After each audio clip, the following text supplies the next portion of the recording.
27일로 확정이 됐습니다. 이재명 대표 체포동의안 표결 어떻게 전망하시는지 들어볼까요?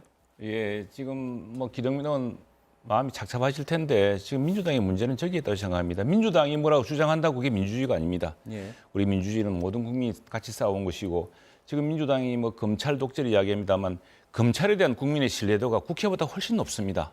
아마 민주당보다 높을 겁니다. 그런데 민주당이 독재라고 그러면 독재가 되는 겁니까? 그리고 불체포 특권 이거는 포기하겠다고 이재명 대표가 대선 때 이야기했던 겁니다. 민주당에서도 여러 차례 이야기해 왔었고 이 불체포 특권이라는 것은 정말 민주주의를 꼽히기 위해서 한 것이지만 그러면 그 당시에 자기는 불체포 특권은 이건 지켜야 된다고 이야기했었어야죠. 아니 민주당 그리고 민주당 당대표가 어느 순간에는 이렇게 이야기하는 게 민주주의고 다음 순간에 이렇게 하는 게 민주주의면 그 어느 게 민주주의입니까? 그래서 저는 이 점에서는 애초에 이것은 민주당이라든가 국회로 가져올 사안이 아니다. 지금 이재명 대표가 그렇게 당당하고 그렇게 지금 떳떳하다면은 법원에 가서 구속영장 청구되면 영장실질심사에서 응해서 주장하면 되는 일입니다. 그리고 이 수사를 갖다가 윤석열 대통령 정부 들어와서 시작한 게 아니지 않습니까? 이 수사는 문재인 정부 당시에 검찰이 시작한 수사입니다. 그리고 우리가 50억 클럽인가 그 수사 최근에 어이없는 그 판결에서 보았지만 수사와 기소가 부족했던 겁니다. 수사를 제대로 안 했고 기소를 제대로 하지 않았던 겁니다. 수사를 시작은 했으되 이게 워낙 막강한 당시에 민주당 대선 주자가 있어 놓으니까 수사가 언저리에 갔던 겁니다. 지금 다시 이제 검찰이 새로 진영이 짜지고 수사팀이 짜지면서 지금 이제서야 속도가 붙이고 있는 겁니다. 그래서 이에 대해서는 이재명 대표도 긴 그런 뭐 반론과 반박의 자료를 준비한 만큼 영장실질심사에서 지금 구속한다고 우리가 당장 수갑죄가 사람 구속시키지 않습니다. 이 구속되면은 내가 영장실질심사 받겠다 그러면은 딱 잠깐 있다가 하루 정도 정말 법정에서 구속의 부당성을 따질 수가 있거든요. 그렇게 지금 민주당이 당당하게 주장한다면은 이걸 국회로 가져와서 온 국회를 이렇게 나누고 국회의사당 앞에서 사람들이 와서 이렇게 뭐 파란 잠바가 온통 이렇게 뒤덮는 그런 사태가 없이도 국회는 국회 일을 하고 이재명 대표는 이재명 대표에 대해 지금 쓰여진 혐의를 당당하게 밝힐 기회가 있을 것입니다. 지금 뭔가 잘못돼 가고 있기 때문에 민주당은 독재라 그러고 하지만 국민들은 믿지 않고 민주당의 지지율만 오히려 떨어지고 있지 않습니까? 그러면 혹시 50억 클럽에 대한 그 특검에 대해서는 동의를 하시나요? 검찰총장과 서울지검 검사장이 이야기하지 않았습니까? 그리고 이건 이미 지금 그러니까 기소 단계입니다. 동의하시느냐고요. 기소 단계입니다. 기소 단계고 이건 곽상도 전 의원에 대한 것이고 이 문제는 지금 수사가 다시 진행되면서 대장동 수사가 이재명 수사와 함께 진행되면서 다 함께 밝혀질 일입니다. 제가 왜 최영태 여쭤봤냐면 의원은 하나만 수사를 지켜보자는 지금 아니 말씀이시죠? 왜냐하면 예. 곽상도 여쭤본 전의 이유는 수사가 지금 수사를 제대로 한 것이 아니다라는 것이 지금 검찰 내에서도 반성이 나오고 그러니까 있습니다. 곽상도 전 의원에 대한 수사 이거는 대장동 수사를 하는 과정에서 튀어나온 거 아니겠습니까? 그런데 이게 대장동 수사가 한 몸통이지 않습니까? 예. 당시에는 이재명 대표까지는 가지 않고 그 밑에 측근까지도 안 가다가 측근까지 간 것만 해도 기적이라는 이야기를 합니다. 지난번 문재인 정부 시절에 그 검찰이 수사를 얼마나 지지부진하게 했으면 그래서 그 수사는요 대장동 수사의 한 켠에 있었던 수사입니다. 그래서 그 수사가 얼마나 대장동 수사가 문재인 정부에서 시작했는데 그리고 대장동 수사가 시작된 것도 우리 국민의힘이 무슨 정부력이 있어 취재한 게 아니고요. 민주당 대통령 선거 경선 과정에서 불거져 나온 겁니다. 예. 민주당이 가장 잘 아는 사람들이 시작한 일이고 그래서 어쩔 수 없이 문재인 정부의 검찰이 수사를 시작했던 것이거든요. 그런데 그 한켠에 조그맣게 있던 것이 곽상도 전 의원 사건입니다. 왜 수사 부진했느냐.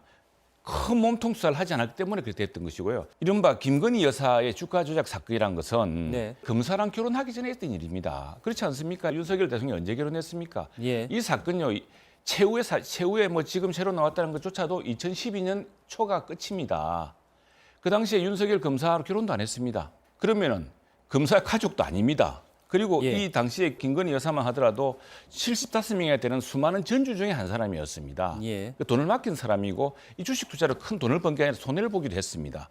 그런데 그걸 가지고 지금 뒤에 대통령이 되었다고 10수년 전 사건을 공소시효도 끝난 사건을 또 일부를 끄집어내어서 이렇게 끝없이 물고 늘어지는 것도 참 민주당답지 않다 생각이 들고 아니 세상에 공소시효도 모릅니까? 그리고 또 하나 앞뒤 시점도 모릅니까? 검사 가족이 아니었어요 그때는. 그리고 검사의 문제에 대해서만 하더라도 특검 아니더라도 그런 문제는 공수처 그러자고 만들지 않습니까? 공수처는 뭐합니까 지금? 그래서 무조건 특검하자 그러지 마시고 곽상도 전 의원 건은 그 대장동 수사의 일부로서 뭔가 수사가 부진했다는 것으로 보시고서 이 지금 수사 진행된 걸 보면 되는 것이고요. 다음 정말 김건희 여사 건은 좀 앞뒤 좀 시간을 좀 재었으면 좋겠습니다. 그 당시에 이제 윤석열 대통령이 중앙지검장이었고 검찰총장이었고 아니, 잠깐만. 이랬기 앵커가 때문에 지금 어느 편을 들어서 이야기하는 겁니까? 편을 드는 게 아니라 그게 아니고 정확히 하셔야 되고 또 하나 그러니까 내 이야기를 할게요. 아니, 그러니까 그 부분에 대해서 이제 설명을 자, 해달라는 볼게요. 말씀입니다. 자, 결혼 전 사건이 사건은- 아니라 예. 참 답답하시네.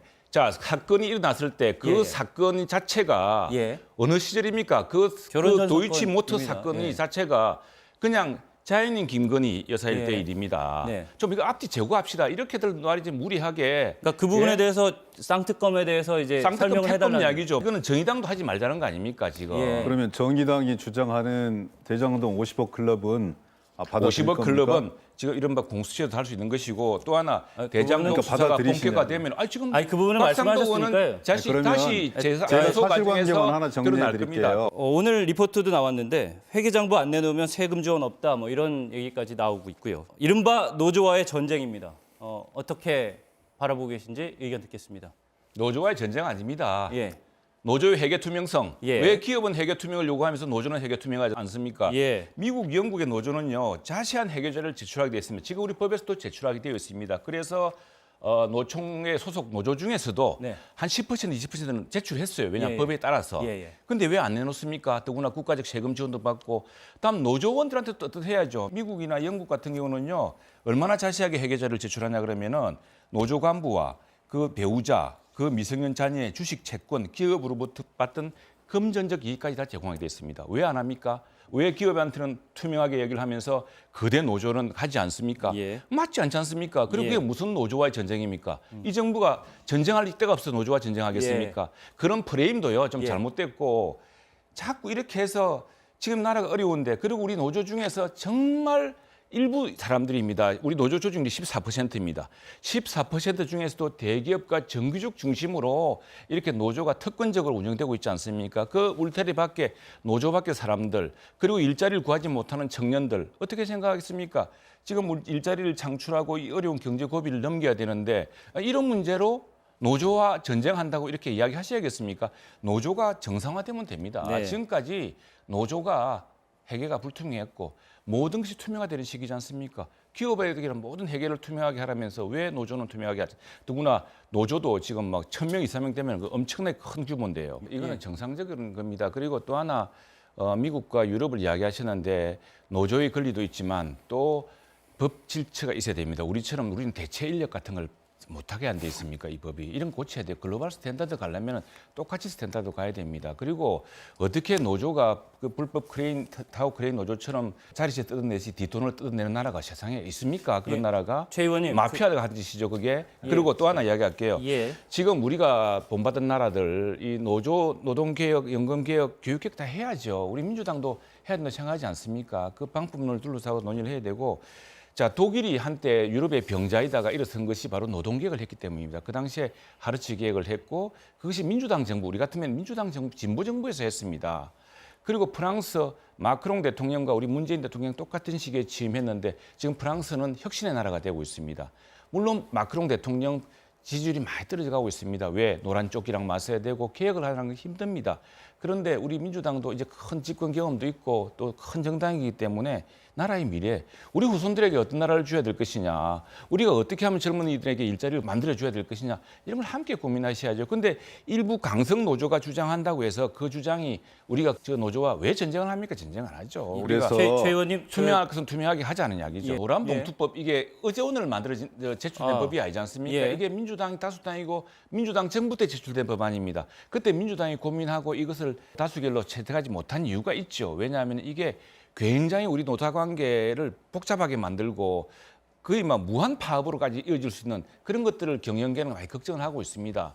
실제로 우리가 글로벌 스탠다드로 돼야 되는데 그 민주당이 지난 다수당 시절 지금도 네, 다수당입니다만 정리 부탁드립니다. 여당 시절에 주저하고 좀 더 논의해보자고 국민적 공론에 붙여보자고 했던 이유가 있는데 그걸 갑자기 바꿔가지고 오늘부터는 뭐 이게 표기하겠다 이렇게 하시니 저희들이 당혹스럽습니다. 제가 말씀 예, 노조 얘기를 하다가 노란봉투법 얘기까지 나왔는데 이 부분에 대해서는 더 자세히 짚어볼 수가 없기 때문에 여기에서 이제 얘기를 마무리 지어야 될 것 같습니다. 이미 시간이 많이 지났습니다. 네네. 두 분 말씀 잘 들었습니다. 네, 더 민주당의 토론하겠습니다. 감사합니다. 네, 고맙습니다.